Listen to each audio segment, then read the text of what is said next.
Volvo বাসে চড়েছেন তো অনেকেই, কিন্তু এ বাস চালিয়ে দেখিয়েছেন কি?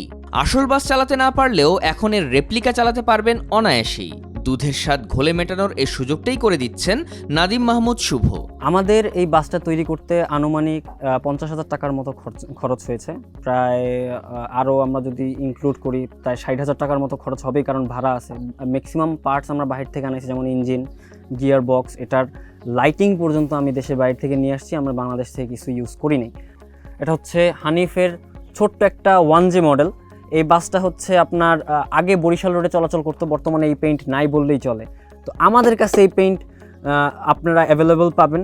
প্লাস এই বাসটার দাম খুবই কম, মাত্র 1500 টাকায় আপনারা এই বাসগুলো অ্যাফোর্ড করতে পারবেন।